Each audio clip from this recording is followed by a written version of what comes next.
Bom dia, meus queridos irmãos, quero saudá-los na graça, na paz do nosso Senhor e Salvador Jesus Cristo, lembrando sempre da grande e maravilhosa graça que nós alcançamos em Cristo ao aceitarmos o nosso Senhor e Salvador em nossas vidas. Irmãos, somos um povo especial, somos um povo separado, uma geração eleita, sacerdócio real, somos uma nação santa. Tudo isso vem e provém do que Cristo fez por nós na cruz. E por isso estamos alegres e por isso nós servimos com alegria ao nosso maravilhoso Deus. Meus irmãos, gostaria também de estar levando ao conhecimento dos irmãos o trabalho aqui na obra. Conclamo vocês a virem ver o trabalho que está sendo feito aqui na igreja, e agradecemos a Deus porque Deus tem provido as necessidades, mas precisamos que os irmãos contribuam com seus dízimos, contribuem com suas ofertas, em especial ofertas específicas para a construção, para que nós possamos dar continuidade a esta obra, fazer, ó Deus, com que esse trabalho venha a ser uma realidade na nossa igreja. E também gostaria que estivéssemos orando pelos enfermos, que nós estivéssemos lembrando dos nossos irmãos que estão passando por lutas, por dificuldades, por problemas, e assim nós vamos estar em plena comunhão. Também dizendo, irmãos, que de quarta-feira nós já estamos nos reunindo, sexta-feira também estamos nos reunindo na casa do irmão Alexandre, quinta-feira na casa do irmão Anderson, os irmãos que puderem dar um apoio, um socorro para esses irmãos, indo nesses cultos, levando pessoas, principalmente levando pessoas que não conhecem o Evangelho, não conhecem o Senhor Jesus Cristo em suas vidas. Meus queridos irmãos, também nós temos os cultos à noite, já está aberto os cultos à noite, somente a EBD, ainda estamos aguardando passar um pouco essa pandemia, pela questão de crianças, de pessoas mais idosas, então nós estamos aguardando esse período, mas não há problema, venham aos cultos, comecem a participar. Eu creio que você está com saudade de vir à igreja, de vir aos cultos, venha congregar conosco. O texto que vai servir de base para a nossa meditação nesta manhã se encontra em Josué capítulo 1, é um texto bem conhecido, irmãos, nós temos pregado e ouvido mensagens sobre esse texto e ele é maravilhoso, faz com que nós reflitamos em muitas questões da nossa vida cristã, na nossa vida diária.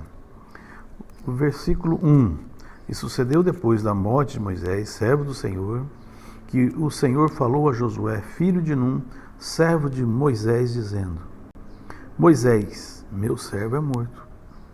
Levanta-te, pois, agora, passa este Jordão, tu e todo este povo, a terra que eu dou aos filhos de Israel. Todo lugar que pisar a planta do vosso pé, vô-lo tenho dado, como eu disse a Moisés. Desde o deserto e desde este Líbano até o grande rio, o rio Eufrates, toda a terra dos heteus e até o grande mar, para o poente do sol, será o vosso termo. Nenhum se susterá diante de ti todos os dias da tua vida. Como fui com Moisés, assim serei contigo. Não te deixarei e nem te desampararei. Esforça-te e tem bom ânimo, porque tu farás a este povo herdar a terra que eu jurei a seus pais que lhes daria. Tão somente esforça-te e tem muito bom ânimo, para teres o cuidado de fazer conforme a toda a lei que meu servo Moisés te ordenou. Dela não te desvie nem para a direita, nem para a esquerda, para que prudentemente te conduzas por onde quer que andares. Não se aparte da sua boca o livro desta lei, antes medita nele dia e noite, para que tenhas cuidado de fazer conforme a tudo quanto nele está escrito. Porque então farás prosperar o teu caminho, e então prudentemente te conduzirás. Não te mandei eu? Esforça-te e tem bom ânimo. Não pasmes, nem te espantes, porque o Senhor, teu Deus, é contigo por onde quer que andares. Meus queridos irmãos, nós temos realmente consciência que estamos numa batalha? Uma batalha espiritual? Temos nós consciência das palavras que o apóstolo Paulo disse? Não temos que lutar contra a carne e nem contra o sangue, mas temos que lutar sim contra os principados e potestades, lutar sim contra os dominadores deste mundo tenebroso, lutar sim contra as forças espirituais do mal nas regiões celestes. Vamos, portanto, meus queridos, vermos e estarmos neste combate. Primeiramente, quando nós falamos em vermos, é necessário que nós tenhamos a consciência de que realmente nós estamos nessa batalha. E muitas vezes nós não levamos muito isso a sério ou não nos preocupamos com isso. Em segundo, esta batalha, ela não pode ser enfrentada com armas do mundo. Não é com o punho, não é com a espada, não é com um revólver ou com uma arma letal. Mas esta batalha nós temos que lutar com a palavra de Deus. Sermos sábios. Josué estava nesta batalha. Cada um tem a sua batalha. Você tem a sua batalha, eu tenho a minha batalha. Josué tinha a batalha a qual Deus lhe propora. Todos temos uma batalha. Ele foi escolhido por Moisés para ser o comandante do exército israelita. Irmãos, outra questão também que nós temos que definir nesta batalha, porque quando Deus nos chama, Ele nos dá as condições e Ele nos prepara. E Deus preparou a Josué. Quando Deus chama Moisés para libertar o povo e levar o povo até a terra prometida, Deus deu a Moisés homens para estarem ao lado, para ajudá-lo nesta batalha. E 2 deles, Caleb e Josué, foram grandes homens de Deus. Mas houveram outros também. E nós também não estamos sós. Na nossa batalha, na nossa luta diária, nós temos a esposa do lado, o esposo do lado, nós temos os filhos, nós temos os irmãos da igreja que podem nos ajudar. Na abertura eu disse que orássemos uns pelos outros, pelos problemas que um tem, porque muitas vezes eu não posso ajudar, muitas vezes eu não tenho condições para ajudar em determinada situação, mas eu posso orar, e a oração é a melhor ajuda que a gente pode receber e obter.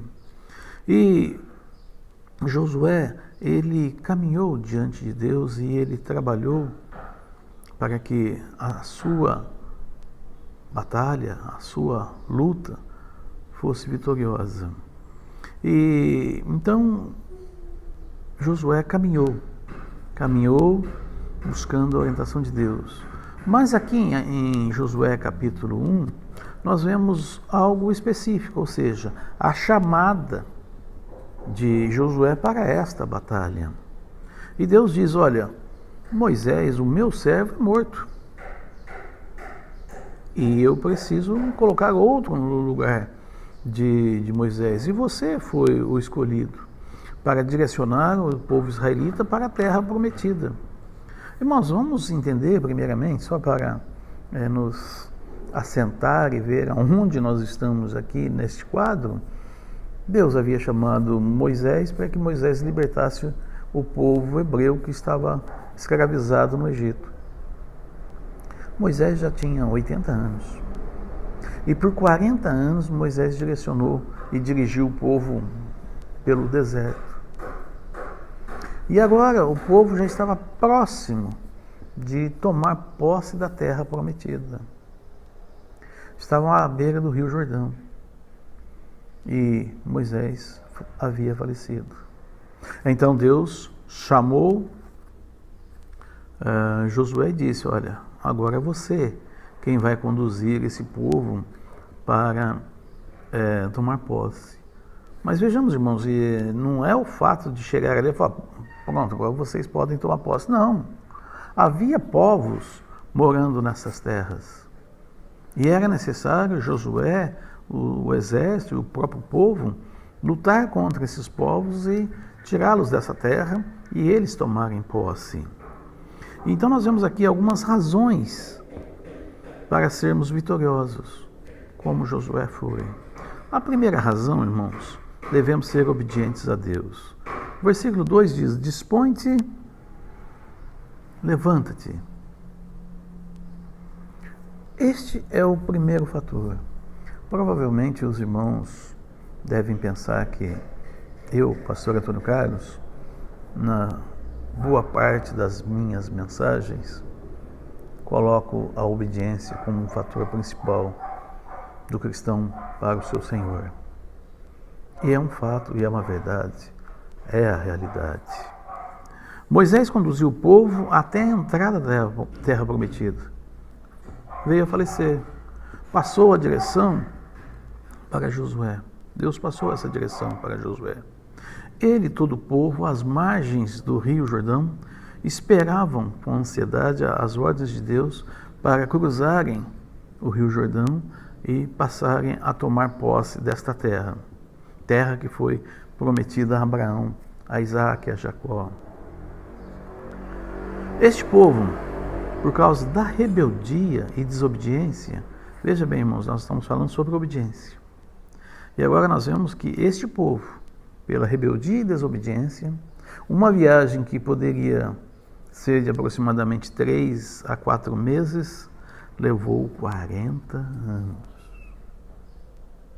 Eu gostaria que você pensasse um pouquinho em algumas coisas na sua vida que não andam.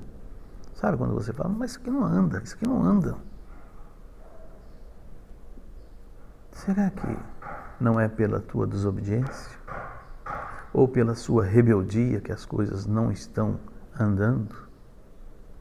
40 anos o povo no deserto, em rebeldia, em desobediência. Uma viagem de 3 a 4 meses. Foram uma geração. Uma geração passou, ficou para trás, por causa da sua rebeldia. Israel, desde o princípio de sua fundação, viveu pela fé. Deus chamou Abraão, o pai da fé, para criar uma nação que vivesse pela fé. Abraão viveu pela fé, Isaac viveu pela fé, Jacó e José viveram pela fé. Agora é a vez também de Josué viver e caminhar pela fé. Obediência. Deus fala com Josué: dispõe-te, levanta-te, passa esse Jordão, tu e todo este povo. Dispor. Deus está falando com você, meu irmão. Abaixe a sua cabeça nesse momento que está ouvindo essa mensagem e pense um pouquinho em se dispor. Quando aqui diz dispor, é dispor-se de tudo. Dispor é aceitar a vontade de Deus na sua vida e fazer aquilo que Deus quer.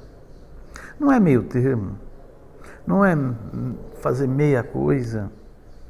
Meia coisa não existe. Ou faz por completo ou não faz, ou fica incompleta. Dispor é você aceitar a vontade plena do Senhor na sua vida. Quando Deus chamou o Senhor Jesus Cristo para esta obra maravilhosa da salvação humana, o Senhor Jesus diz que ele veio em obediência ao Pai. E ele cumpriu todos os desígnios para que nós fôssemos resgatados pelo seu sangue maravilhoso. E quando o Senhor Jesus estava no jardim de Getsêmani, pouco antes de ser preso e passar por todas as tormentas, ele clama: Pai, se possível, passa de mim esse cálice. Irmãos, a dor era tanto que o suor se convertia em sangue. O sofrimento de Cristo era muito grande. Ali ele estava como um homem, o Deus que se fez homem. E ele sentiu sobre si todo o pecado da humanidade sobre ele. Mas em nenhum momento o Senhor Jesus disse, não quero fazer. Ele disse, Pai, se possível, afasta de mim esse cálice, mas não seja a minha vontade, mas seja a tua vontade. E nós, muitas vezes, queremos fazer a vontade de Deus, queremos fazer a obra de Deus, queremos nos dedicar a Deus, mas quando nos é pedido, nós sempre temos uma desculpa. Um exemplo bem simples. Havia um irmãozinho em determinada igreja, e ele tinha um carro que no adesivo do carro estava ali, a serviço do Senhor. Um dia eu estava sem carro e precisava levar uma irmã ao hospital. Liguei para ele e falei, irmão, o irmão poderia ir comigo até o hospital levar uma irmã? Ele disse, não, pastor, eu não posso porque eu tenho um compromisso. Ele inventou uma desculpa. Eu arrumei uma outra pessoa, nós levamos a irmã e para pegar a irmã tinha que passar em frente à casa dele. Ele estava lavando o carro. Lavando o carro. O mais importante dele era lavar o carro. É assim com as nossas vidas. É uma coisa simples, um exemplo simples que eu estou aqui colocando para a igreja, mas pense nós, em muitas vezes, o que nós fazemos? Nós estamos lavando alguma coisa. Algo que poderia ser feito depois, que não ia atrapalhar em nada. Mas sempre nós temos uma desculpa. Sempre nós arrumamos uma desculpa. Ou porque não podemos, ou porque eu tenho isso, ou porque eu tenho aquilo para fazer. Meus queridos irmãos, dispor realmente é quase o mesmo sentido de despir. Dispõe, dispa-se, ou seja, é estarmos nus presentes perante o Senhor. Porque nós não podemos esconder nada de Deus. Deus nos conhece, Deus sabe. E dispor é você se entregar totalmente a Deus. Eis-me aqui, Senhor. Nós vemos a mesma palavra dita por Isaías. Isaías, ao ver a glória de Deus e ver Deus falando com ele, ele chega ao ponto e diz, eis-me aqui, envia-me a mim. Ele não colocou nenhum empecilho. Ele não disse, Senhor Deus, espera que eu vá sepultar meu pai ou minha mãe. Ele não disse, Senhor Deus, eu casei, eu estou em lua de mel. Ele não disse, Senhor Deus, eu comprei um campo, eu preciso lá colocar meus trabalhadores para que possam trabalhar. Não. Isaías disse, eis-me aqui. Você também, meu irmão, tem que dizer, eis-me aqui. Você, minha irmã, tem que dizer, eis-me aqui. E quando você diz, eis-me aqui, você está abrindo mão de tudo para servir ao Senhor. A segunda razão para obtermos vitórias em nossas lutas é sermos valentes e destemidos. Os versículos 6, 7 e 9 falam sobre isso. A partir do momento que nós nos despimos e aceitamos que o Senhor nos vista, Ele nos reveste também de espiritualidade e de coragem. Josué sabia o que era ser corajoso. Josué era valente. Lembremos, irmãos, quando Deus enviou os espias, somente Josué e Caleb estavam firmes, porque os demais estavam como galinhas, cacarejando com medo dos gigantes. É bem verdade, a terra que o Senhor disse, mana leite e mel, os cachos de uva precisam de 2 homens para carregar. Mas lá tem uns gigantes, homens muito grandes. Nós somos uma formiguinha perto deles. Eles vão nos esmiuçar. Josué e Caleb disseram, Deus nos disse que iria nos dar essa terra. E, portanto, nós queremos que Deus vai nos dar. Aqui, Josué foi escolhido exatamente por essa coragem, por essa intrepidez, que nós também devemos ter. Nós somos servos do Senhor, filhos agora do nosso Deus vivo. E o Senhor Jesus diz que nós vamos fazer coisas maiores das quais Ele fez. E nós devemos querer, continuar firmes. Josué conheceu as vitórias. Josué viveu as vitórias, ganhou as vitórias. Mas também Josué teve derrotas. E ele soube, como valente, ser feliz nas vitórias e ser consciente nas derrotas. Por causa do pecado de Acã, o exército foi derrotado por um inimigo bem inferior, bem menor. E Josué levou o povo à santificação para que pudesse caminhar e serem vitoriosos. O nome Josué tem um significado de Jeová Salvador, ou, na forma agora do grego, Jesus. Jesus é o nosso Salvador. Para ser crente, não precisa de muita coisa. Não é verdade, meus irmãos? Para ser crente, basta aceitar a Jesus Cristo como Senhor e Salvador, fazer uma classe de batismo, ser batizado e pertencer ao rol de membros da igreja. E quando der vontade, vai lá na igreja fazer uma visitinha. Está cheio de crente assim. Cheio de crente assim. Quando dá vontade, vai lá na igreja lá. Ou, deixa eu ir lá hoje, porque senão o pastor vai me ligar aqui, vai perguntar porque eu não fui na igreja. E é assim, vai tocando a vida. Agora, meus irmãos, para ser um servo de Deus, para ser um discípulo do Senhor, tem de negar a si mesmo, tem de tomar a sua cruz e seguir o Senhor Jesus todos os dias. Conhecer as vitórias e não lhe dar o sabor de que é um maioral, não. Conhecer as vitórias e saber que essas vitórias veio porque Deus concedeu. E também ao experimentar as derrotas, não se esmorecer, saber que em Jesus Cristo temos a vitória final. Meus irmãos, eu sempre tenho dito que nós somos vitoriosos, quer pela vida, quer pela morte. A morte não é o final. A morte é apenas o princípio de nós iniciarmos uma vida eterna com Cristo. E, portanto, as derrotas que nós temos na nossa vida diária não vão nos enfraquecer.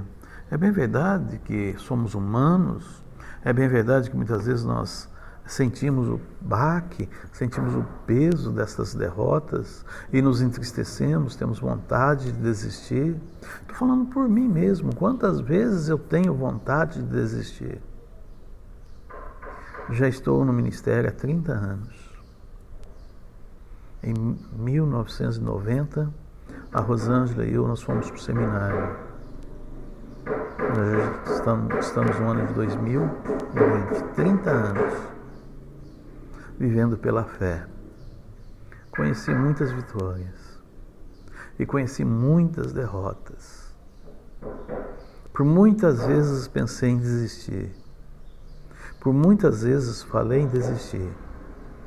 Mas o Senhor sempre me orientando, sempre me acompanhando e sempre me dando o correto para ser feito.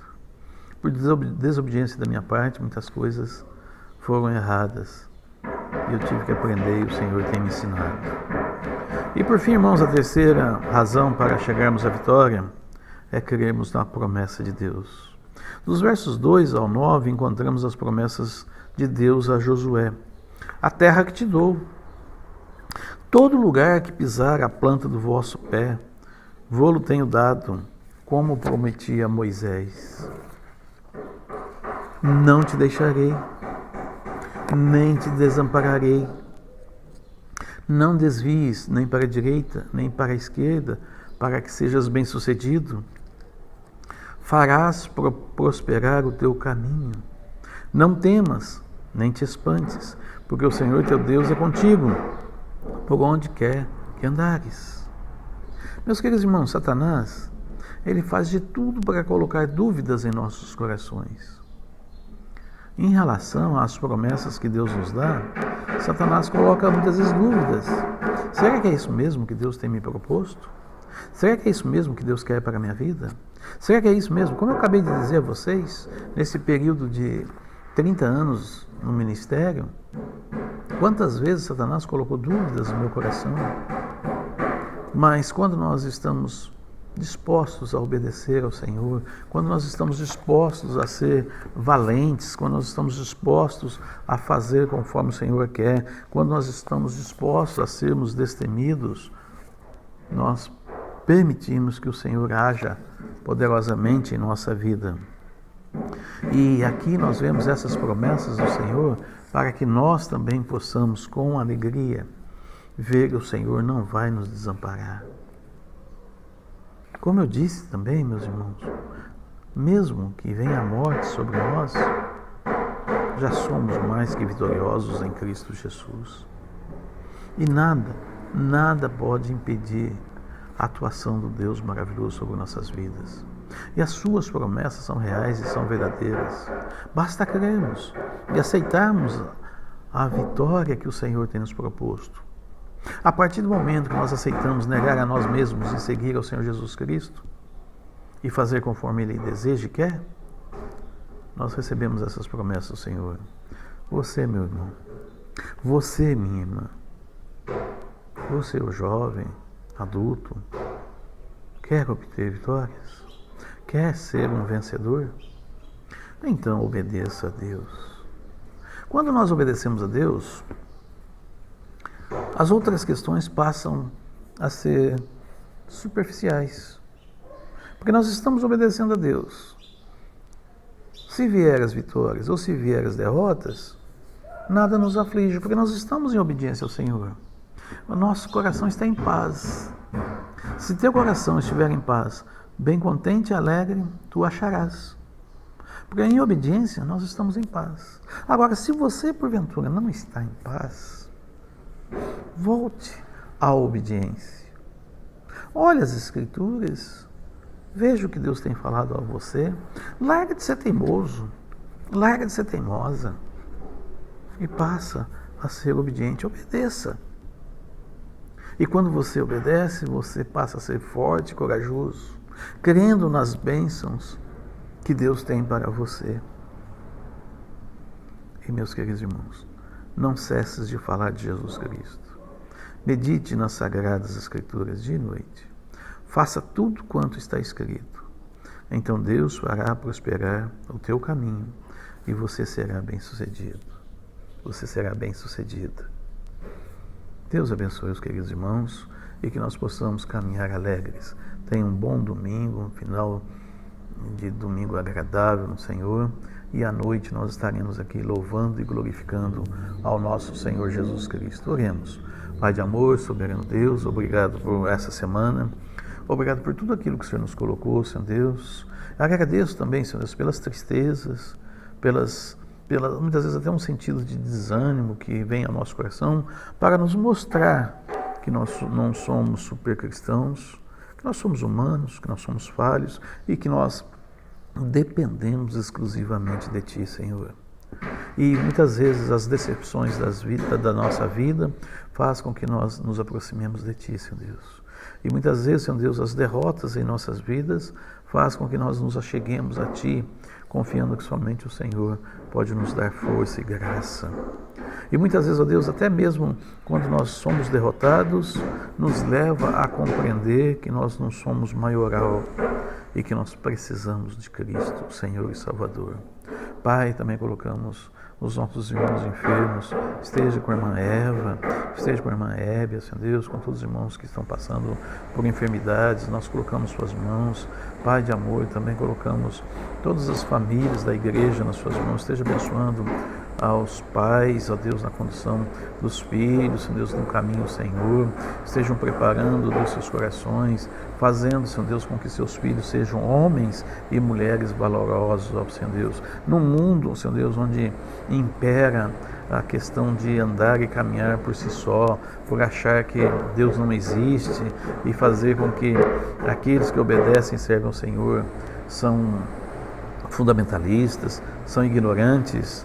Não importa o que dizem, o que importa é que nós servamos ao Senhor com alegria em nossos corações. Obrigado, Pai de amor, dirige-nos na Tua graça, na Tua misericórdia. Nós oramos no nome de Jesus. Amém, Senhor.